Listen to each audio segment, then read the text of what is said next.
اعوذ باللہ من الشیطان الرجیم بسم اللہ الرحمن الرحیم السلام علیکم ورحمۃ اللہ وبرکاتہ۔ شمع رسالت صلی اللہ علیہ وآلہ وسلم کے پروانوں، ایک بار محبت و شوق سے پیارے آقا نور مجسم سید دو عالم صلی اللہ علیہ وآلہ وسلم کی ذات پاک پر درود پاک پڑھیں۔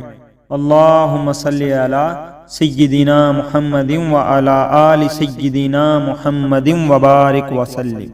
واقعہ کربلا کا پارٹ 3 آخری پارٹ بیان کرنے لگا ہوں۔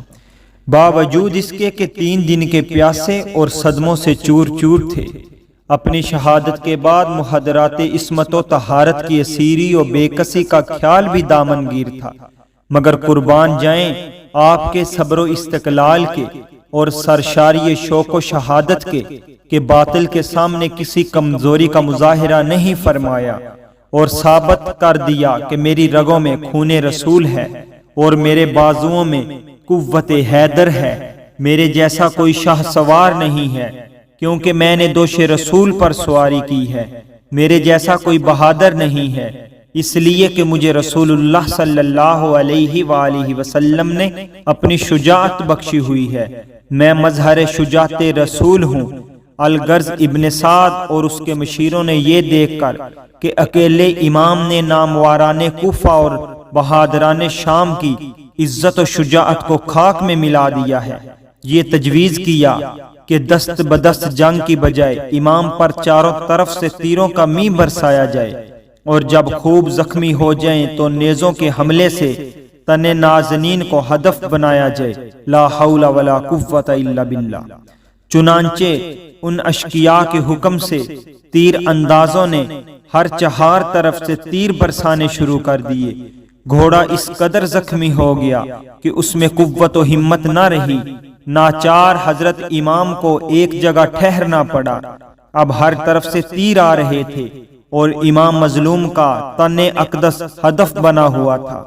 ظالموں نے آپ کے نورانی جسم کو زخموں سے پارا پارا اور لہو لہان کر دیا۔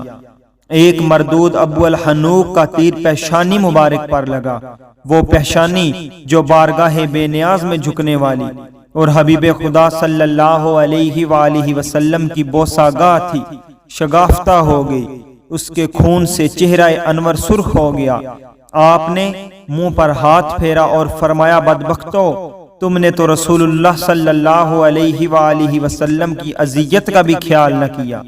گویا اب جنت کے دولہا اور مسند شہادت کے شاہ نشین نے خون رواں کا صحرا باندھ لیا تھا اور زخموں کے ہار گلے میں ڈال لیے تھے، اور ادھر حوران بہشتی فردوس بری کے جھروکوں سے اس جوانان جنت کے سردار کو جھانک رہی تھیں۔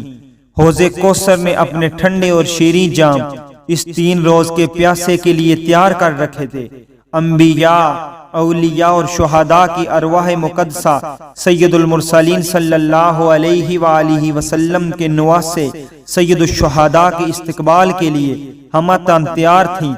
جنت الفردوس کی تزئین و آرائش ہو رہی تھی، بہاروں پر ہیں آج آرائشیں گلزار جنت کی، سواری آنے والی ہے شہیدان محبت کی۔ اتنے میں کھولی بن یزید اصبہی نے سینہ بے کینہ پر ایک تیر ایسا مارا کہ قلب اقدس میں پیوست ہو گیا۔ اب راکب دوش پیغمبر کو گھوڑے پر قرار و دشوار ہو گیا، ہاتھوں سے لجام فرش چھوٹ گئی اور امام عرش نشین صدر زین سے فرش زمین پر گر گئے۔ شمر لعین نے عارض مبارک پر تلوار ماری، اس کے بعد بدبخت سنان ابن انس نخی نے آگے بڑھ کر ایک نیزہ مارا کہ تن اقدس کے پار ہو گیا، اور ریحان روزہ رسالت، یاسمین گلشن ولایت، گلدستہ باغ لافتہ، لالہ شائستہ چمن حل عطا، یادگار خاندان نبوت، ثلاثہ دودمان رسالت، شہزادہ کونین حضرت امام حسین علیہ السلام بارگاہ ایزدی میں سجدہ ریز ہو کر شہید ہو گئے۔ انا للہ و انا الیہ راجعون۔ جان نثار بہن حضور سیدہ زینب سلام اللہ علیہ یہ قیامت خیز منظر دیکھ کر خیمہ سے نکل آئیں اور چلاتی ہوئی دوڑی، آہ میرے بھائی، میرے سید، کاش آسمان زمین پر پھٹ پڑتا۔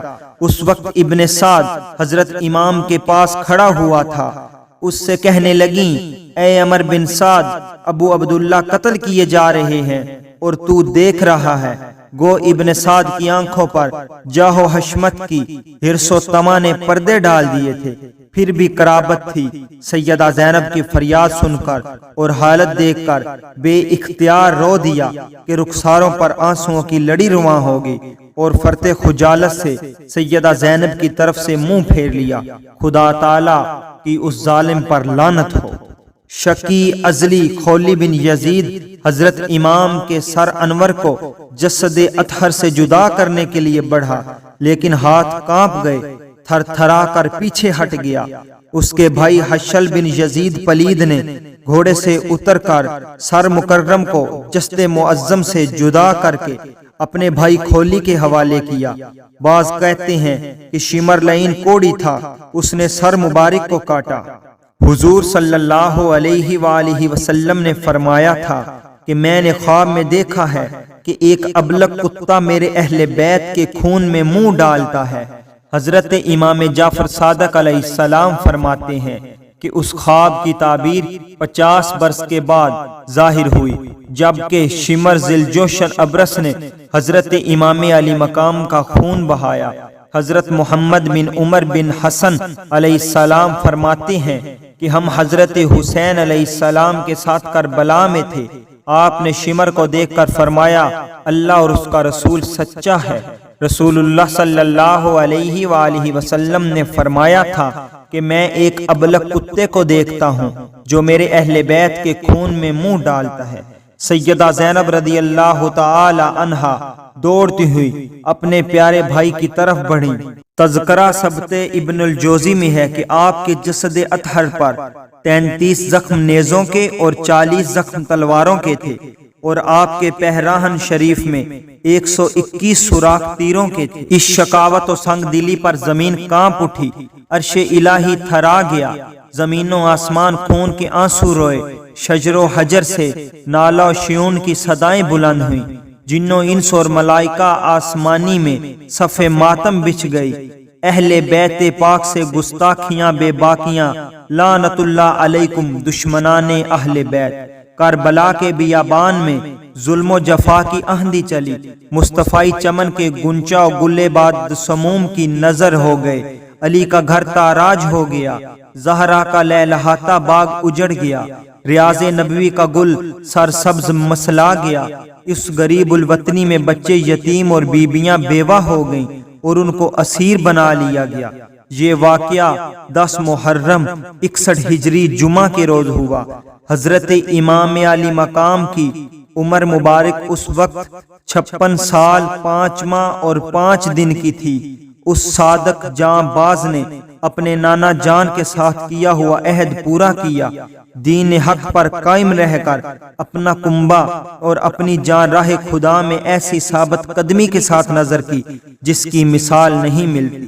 حشر تک چھوڑ گئے ایک درخشندہ مثال، حق پرستوں کو نہ بھولے گا یہ احسان حسین۔ خدا تجھے عشق مصطفیٰ سے سرفراز کرے، خدا تجھے عشق مصطفیٰ سے سرفراز کرے، غم حسین کے سوا ہر غم سے بے نیاز کرے۔ کل جہان سے افضل ہے گھرانہ حسین کا، نبیوں کا تاجدار ہے نانا حسین کا۔ ایک پل کی تھی بس حکومت یزید کی، صدیاں حسین کی ہیں زمانہ حسین کا۔ لا الہ تو پڑھ لیا اب لے مزہ تاثیر کا، لا الہ کی تہ کے نیچے خون ہے شبیر کا۔ لا الہ تو پڑھ لیا اب لے مزہ تاثیر کا، لا الہ کی تہ کے نیچے خون ہے شبیر کا۔ لا الہ کے پڑھنے والوں لا الہ سے پوچھ لو، لا الہ تو بچ گیا گھر لٹ گیا شبیر کا۔ سامعین و ناظرین، آپ نے واقعہ کربلا کی مکمل داستان سنی۔ حضور امام علی مقام پر کیسے ظلم ستم ڈھائے گئے، اور ان بنو امیہ کے یزید پلیز اور اس کے حواریوں نے کیسے امام علی مقام پر ظلم و ستم ڈھائے، اللہ تعالیٰ کی قیامت تک ان پر لعنت ہو۔